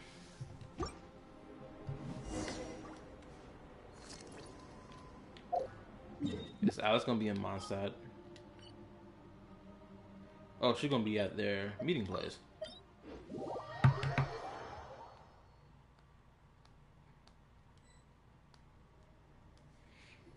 Durin's story quest has been really enjoyable. Oh, my writer and witness. It's been quite the journey, hasn't it? You had special plans for the Traveler from the start, didn't you? But of course, that goes without saying. For a story to live on, it needs both a writer and a reader. Only then can my magic take effect. And I just saw that nigga Venti in the background. I chose the Traveler as the witness because of the special nature of who he is. It's not easy finding someone with that kind of background, you know. For a moment, I even considered taking the role myself. Well, you were the one who understood what was going on. Also, interesting that she's saying who the Traveler is and not what the Traveler is. Is that not interesting that she's saying that? Because if she was saying of what the Traveler is, then I mean, I can just pinpoint that to being, oh, Descender, having the ability to, like, not be restricted to fate, or this world's fate, and laws and whatnot, right? But she specifically said about this because of the special nature of who he is. This has got to be something related to the Traveler's bloodline. It has to. And if it relates to this idea that the Traveler is like blood related to the primordial one in any way, shape, or form, I'm going to lose my shit. I'm not going to lie. Because I'm pretty sure they even like regarded the primordial one and the Traveler having similar features to each other. I know that they were like, yo, the King Deshret has similar features to the Traveler as well, right? I'm not sure if people understood where King Deshret came from, because we know he was a god, or he was a god that didn't get the Gnosis, right? But he still was respected as a god, and he had a whole bunch of advanced tech and weaponry technology in the desert. And it's like, was he a descender or something? Who knows? But like, I just find it interesting of what she just said. At least it made for an interesting story, right? Huh? What are you doing here, tone-deaf bard? Clearly, Paimon, he was ore farming in the background, as Gotcha Dragon just said. Homeboy was just chilling, back turned. All he needed was a... Oh my goodness, I just realized. Venti is a perpetual ore farmer. This man could legitimately just blow wind in his cape and just pose. And it's just nothing but ore farmed. All he gotta do is like take a picture of him ore farming. That's it. With the Hexenzirkel carrying out such a risky experiment in Mondstadt, it didn't cross your minds that the Animo Archon might be slightly curious? Sorry for the trouble, Lord Barbados. Think nothing of it. I dare say the Animo Archon quite enjoyed coming along for the ride. And now then, as agreed, let us see the fruits of your labor. Here, please take a look. Well, well, well. Somehow, despite all my careful planning, it still turned out to be full of surprises. It never even crossed my mind that Rhindotter's child would be capable of handling that kind of alchemy in her stead. When he asked for help with the materials, oh my, I nearly couldn't believe it. If only the others were here too, we could all celebrate together. But majority of your friends are dead. Or one of them is with the Shades, surprisingly, that she got into that position, right? Also, I need to say this. The god known as Nobarius, aka one of the Shining Shades, I know ever since like I started watching Ashikai's theory videos a couple years back, I did not know that there was talk back in like version 1 of Genshin or version 2 of Genshin of this god known as Nobarius and them having a gnosis or whatever, or that's what people assumed, right? Like, I was like, where did this talk about a character, a god known as Nefarious came from when only Mondstadt and Leeway were available at the time? Right? Maybe there's some old lore that I haven't come across, or I did, but I never noticed it. But now that Nefarious is in the game and revealed to be a shining shade, it's like, oh, damn. I'm right here, you know. The only one who hasn't responded is the one busy stuffing her face over there. Is that you, Barbie? A little late to the party, don't you think? Come here, child. Let me take a closer look at you. Wait, who's stuffing their face right now? Unless she was referring to Alice being the one stuffing her face.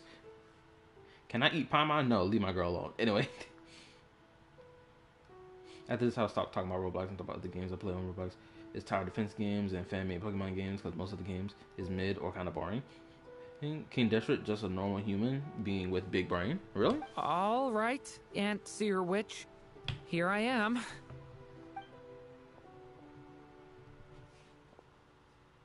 Just as I thought. This child's fate does not appear among the stars. Anya has accomplished what almost no one before her could. What does that mean? Child, all you need to know is that you're very lucky indeed. AKA, his constellation is not in the fall sky. Oh. They keep fall silent. Perhaps the mage's thoughts have already drifted elsewhere. Just like how she was in the story, huh? Tell me, little Durin, what will you do next? I, for one, cannot wait to see how your story unfolds. I mean, first and foremost, you can give this man a birthday gift and like give up the cheeks. You can do that. We can have that be a part of the story. You feel me? As I rub my hands villainously. Well, there's so much I want to do. I'm not even sure where to begin. Clap her cheeks, for crying out loud. Let it be the first thing you do. Shoot, if you ain't gonna get to clap her cheeks, at least tell her to suck the knob. How about settling your most recent regret?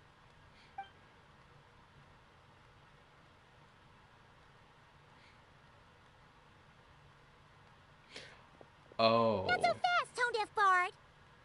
What exactly did you just tell Durin to do? He just gave Durin a way to speak to his dead mother. That's what he just did. I just realized. To make a long overdue wish come true. Thank you once again, Alice. How much time do you have left? I believe these should be my final moments. Just enough time to say goodbye to my dearest friend. This feels like having to say our final goodbyes all over again.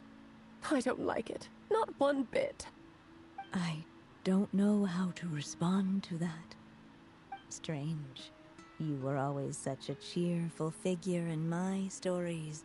I even dubbed you the Merry Witch, you know. Man, it's gotta suck being a being who can have just a long lifespan, seeing your mortal friends die one after the other, and you're still trying to put on this merry, cheerful persona. Granted, that's actually who she actually is as a person, but like, surely over time, this whole persona has to be dying slowly, right? Oh, please. You know full well it was your stories that first taught me what true pain and sadness felt like. Hold up. I'm getting a screenshot.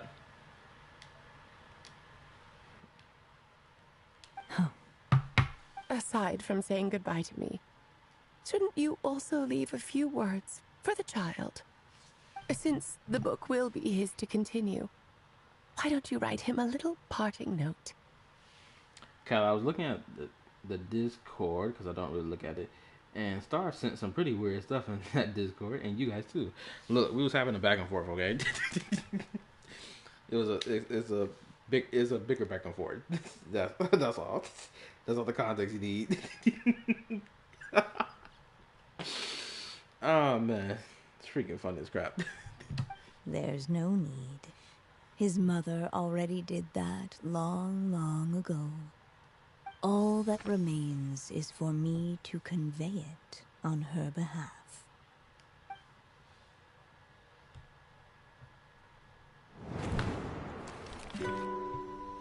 Oh wow, this is what she looked like. My child, these may be the last words I get to leave you. This woman is gorgeous. I've always thought of the characters in my stories as my children, loving each one of them, just like a mother would. But you are the most extraordinary of them all. You alone can defy the fate of this world and write the perfect ending to my story. You alone shall leave these pages for a future I will not see. Still I say to you, fly, my sweet child. Just like a forest breeze yearns for the open sky, head into the unknown and seek an adventure to call your own. If you meet a dragon bright as 1,000 jewels, dance through the air together. You are not alone, for this world has accepted your place in it. Do not lose heart. You still have many wishes left to fulfill.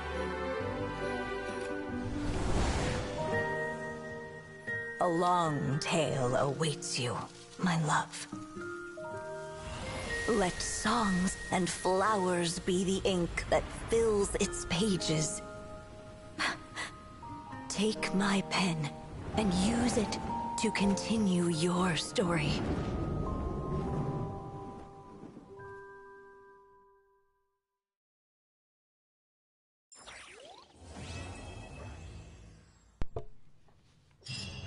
Oh, that was really good. I'm going to have to be a little quick here because my dog is whining at my door. And so they flew together, Durin and Dvalin, over the skies of Mondstadt. Who'd have thought such words could ever have described a happy ending, huh? Yeah, especially after you ran Durin's fade and helped put that nigga in the dirt the first time. Anyway, your turn. There you go. Your very own copy of the book.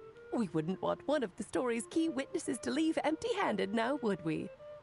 Of course, this copy isn't magical in the same way, but rest assured, all the twists and turns are still there.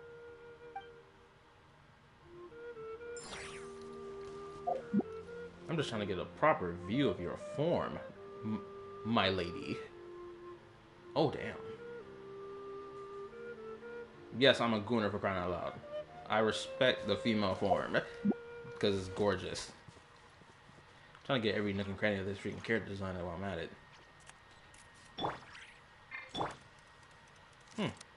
But she as tall as Raiden Shogun is. But it looks like she got like a couple inches on her. Interesting. Who got a bit? Even her chest size is bigger. Oh my goodness. I ain't gonna lie. Version 1 female characters, they really did get shafted. Like, look at Alice. Alice is over there bursting out of her chest, out of her outfit. Raiden Shogun, all concealed. Nothing. They're not on the same power level, twin. Also, these two on the same team probably gonna go crazy with the overload. That's if Alice is meant to be played as an on-field DPS or an off-field sub-DPS. Or if she's gonna be just a full-blown support character for a certain type of reaction team. Who knows? We just gonna have to wait and see for real. Anyway, I appreciate everyone who came and watched the stream. Really do appreciate your viewership. I appreciate your likes and all that other dandy stuff. So I need to say this: like, sub, turn on the notification bell, join my YouTube community Discord. The link is on my channel if you wish to. Check out my yapping topics and my yapping reaction content. Both playlists are available to watch all those videos, even if the content creator in question took down their video.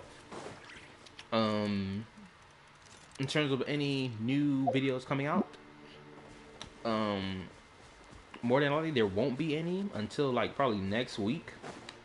But you know, I might cram something in tomorrow since I'm preparing to go out of town this week, and I may find some time to like do 1 or 2 reactions. probably just one. Update for the video for my Traveler Strength video. Still writing the script of it. Add some new things here and there. Again, this is probably gonna be a really short video than how I'm imagining it to be. So just look out for that whenever I post it. The next stream that I will do more than likely will be next week on probably Monday. And I probably more than likely will be streaming Zenless Zone Zero Story Quest, its main story, and then after I stream Zenless Zone Zero's main story, I will be streaming Withering Waves' main story, so that I can be fully caught up. And then who knows, probably freaking Monday of that week after that, I'll live stream myself playing some of my non-gacha games for once after so long, and probably like live stream like one playthrough of Helldivers with my homies, just so you can see how chaotic it gets. Anyway, that's all I got to say. GG's. Good night. Peace. Bye. Where's the button at?